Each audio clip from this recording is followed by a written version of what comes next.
attack so perfect so far with 3 stars all across the board. He is going to be going in with, what is that? A mass E-drag attack, something that we've very rarely seen at this stage. Gets lots of value when it can chain lightning onto multiple different targets.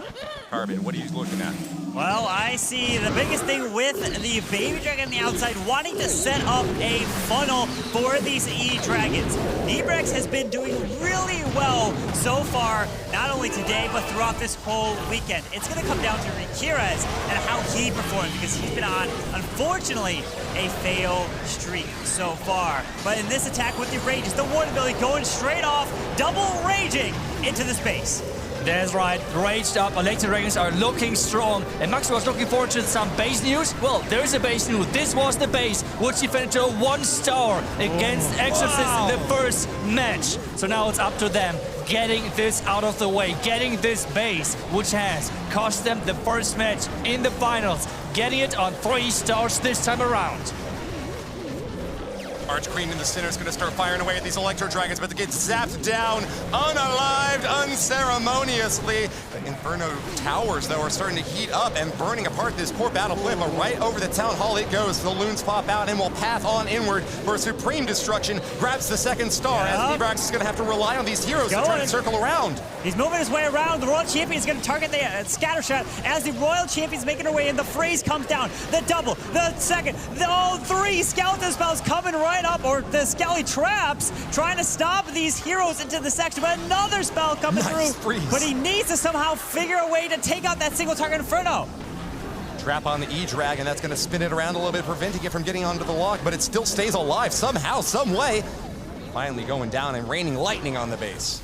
Yeah, that's right, with the Royal Champ jumping over the wall. There's no spells left in this one. But at the same time, we know the majority of traps were inside this left compartment. Can they make it work? The Queen is stuck for now. But he has time. We know E-Dragons are quick, okay? E-Dragon is already on its own, doing some cleanup work to support that Queen. So time might be not affect the Royal Champ ability. Is it going to be enough for the first round to go down? You can see him celebrating right there. The single target Inferno is low and down. It goes! And Nebrex is going to be starting this grand final match, or match number 2 in the bracket reset, with a 3-star. Like a bull in the china shop, ready to give him his horns, Rikirez storms in on a rampage. He will have one more chance to vindicate his performance here in the championship, having gotten back-to-back 2-star hits. He wants that 3-star to finish off the day. No way. Can he take out the Inferno? The Clan Castle and the other Inferno. Wait a second, it's going. He's trying the Wizard Tower. Oh, but the Skellies get pulled to the Queen. But he does grab. Single target Inferno is going to get repaired as the Royal Champion is now coming to the bottom side into. That's right, the Royal Champion trying to charge for that Town Hall. Maybe with this Skeleton spell to activate that Town Hall, because there's no Earthquake. Okay, never mind. He's going to invest in the Siege Machine again. That was a problem the last time around, because it really was missing power on the back end with the Lado. But maybe his heroes this time around are just going to get more value, are going to get the value he was looking for, because so far, take a look at that. The Queen, with her ability, the Siege Machine is going towards that town or taking it down. Only the single Inferno Tower so far were surviving that beginning, that opening. Everything else was going down. A little bit of Goblin and Minion action there, poking around for any bombs that they might find, but that Wall Wrecker was stuffed like a turkey full of Goblins, and the 1st star is claimed. Once again, a little bit of chip damage over there on the Inferno Tower, but it was repaired back to the medium section by that Builder Hut. Rikirez now moves into the main stage of the attack with the 2nd star claimed and an internal tome there, but a Tornado Trap's gonna spin those poor loons around, and bombs going off all on the ground. Bit of a dangerous spot here, but he will continue persisting forward. Yeah, but that Lava Hound was the thing that tanked those Eagle shots, and they're making their way into the Eagle artillery range, taking that down. The Queen has been secured, but now he has to make his way to the multi. He's got another freeze, an invisibility spell, tons of balloons. Nice. He's gotta hope that he doesn't find a red air bomb field and loses them. More loons and more red mines are coming in, but this should be the next 3-star in this match. The Owl is tanking, the Inferno Tower is falling, and with that, there is no defenses left. A really quick attack from Rikirez, and he knows when to 3-star, and it is in the last final match when everything is on the line. When it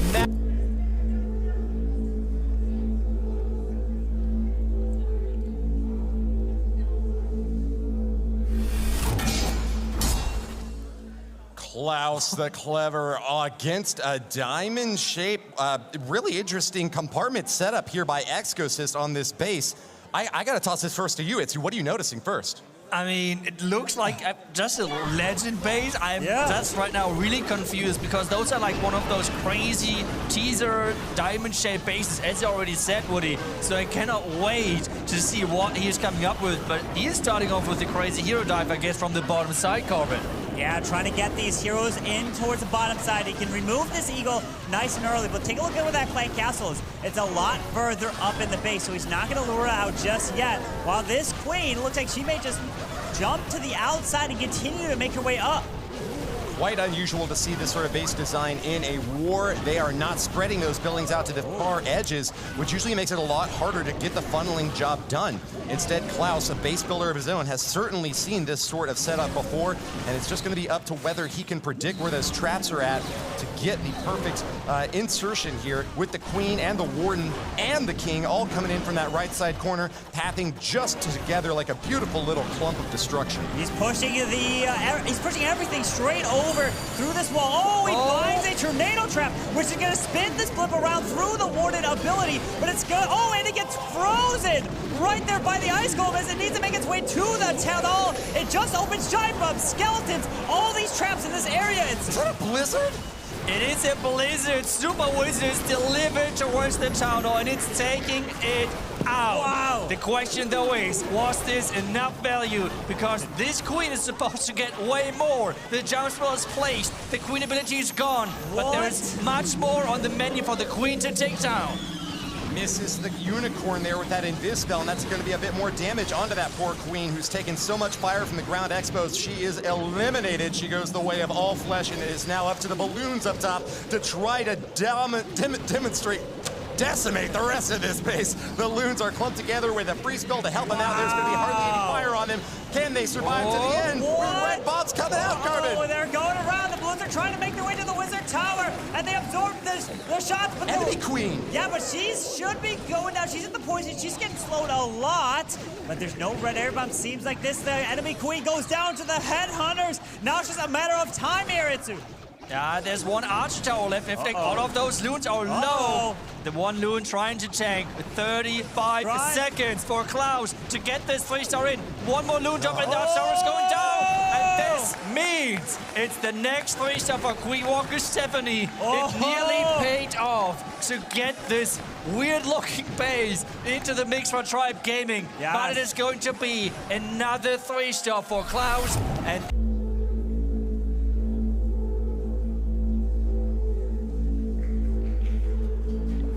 let's see what Gaku has up his sleeves. He has been doing a blimp with bullets inside. He's been doing the blimp with cloning balloons and grabbing inferno towers. And now he's coming in with that queen charge.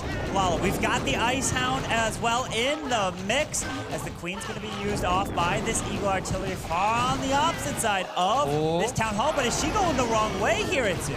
It feels like that she's going the wrong way, but I mean, we don't know what is in the mind of those crazy players. He's now trying to get the king in, so I don't know if that's right now reacting really quickly or if this is all planned.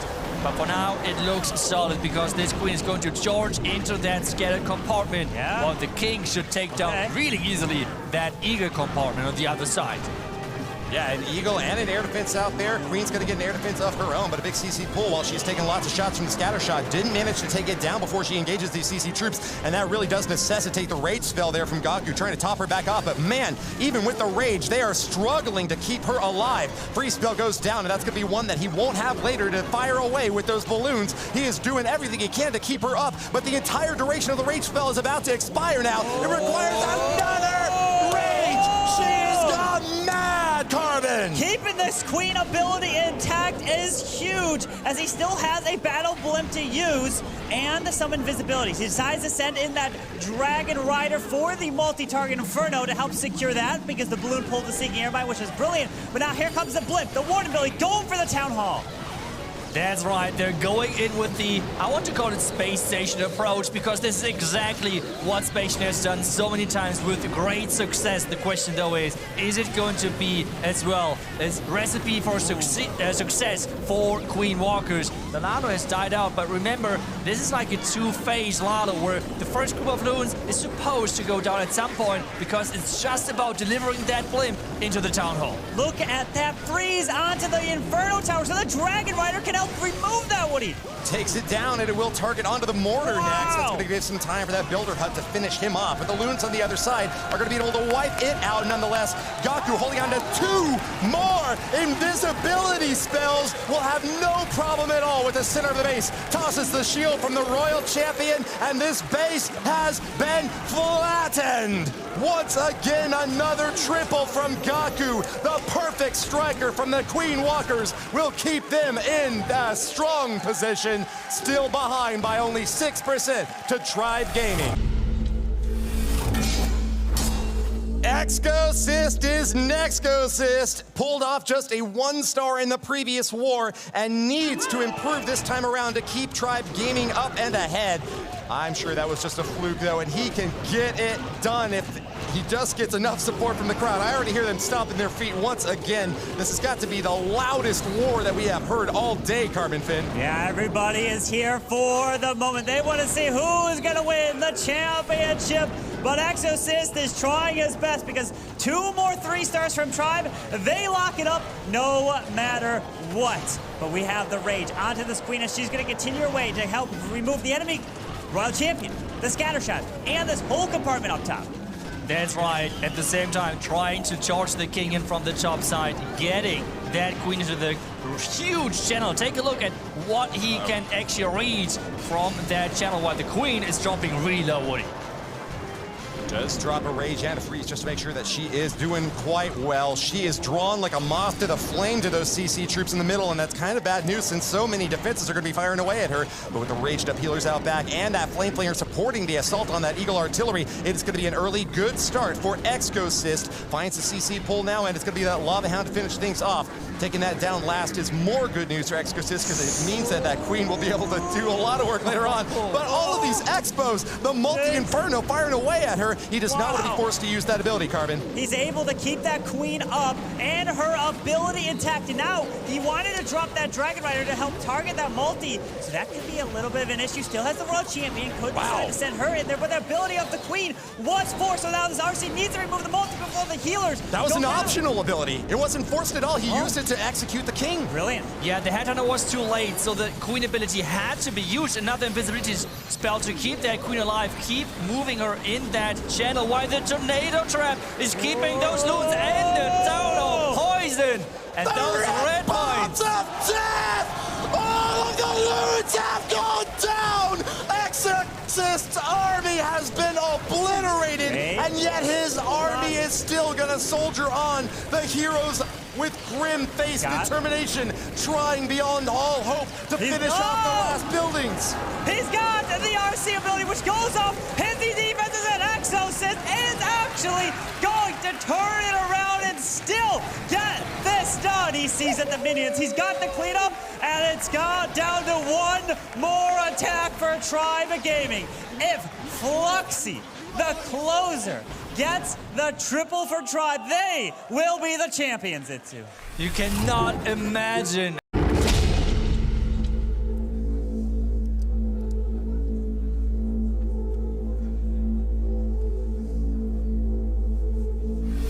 And Stars is ready with his Skelly Bat Dona. Wants to use the skeletons, the bats, to remove the clan castle, the Inferno Tower. He only has 1 skeleton spell to do that. Wait, what? Because there's no poison in this attack. Because I was going to say, sometimes they like to use the bat spells on the outside of the base, maybe send a blimp in to grab some value, but with no poison spell, he's got to be removing this CC. Yeah, that's the first big goal, and he is dropping the spells nice and quick and precise so far. The clan cast not getting turned invisible. The skeleton spells or the skeleton spell is working on it. Clan cast is falling, Inferno Tower is falling. This opening is looking good.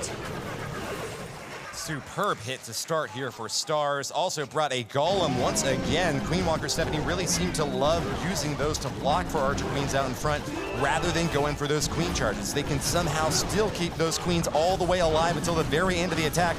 Yeah, sometimes just using an Ice Golem, sometimes using a big old Golem, sometimes even just swapping out to just a couple of healers instead of using a big tank out in front.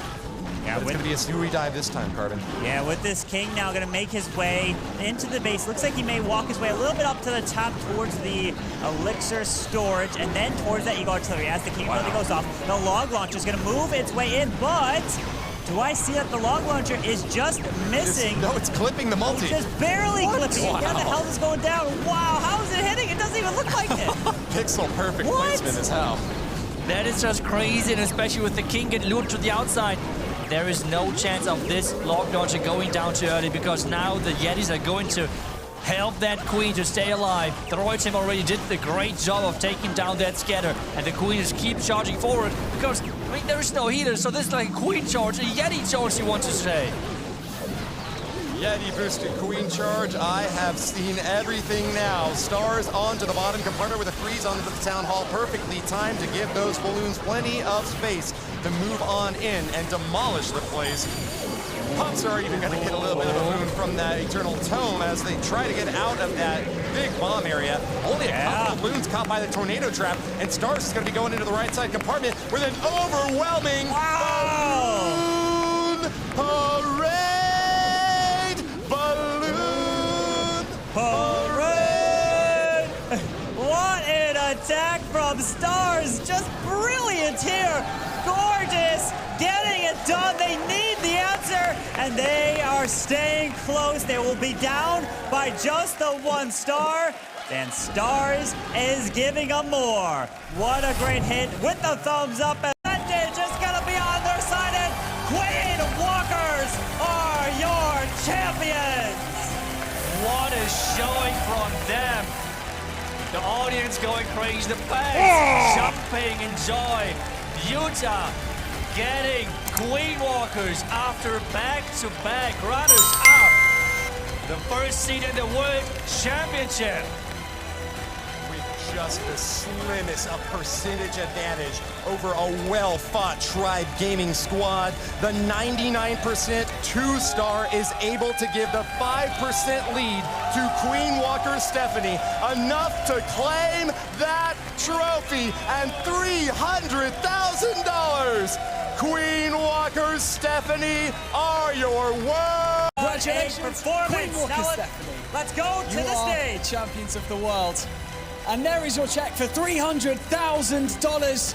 The majority share of the prize pool. Congratulations. Try to put into words how you're feeling right now. Give it to me like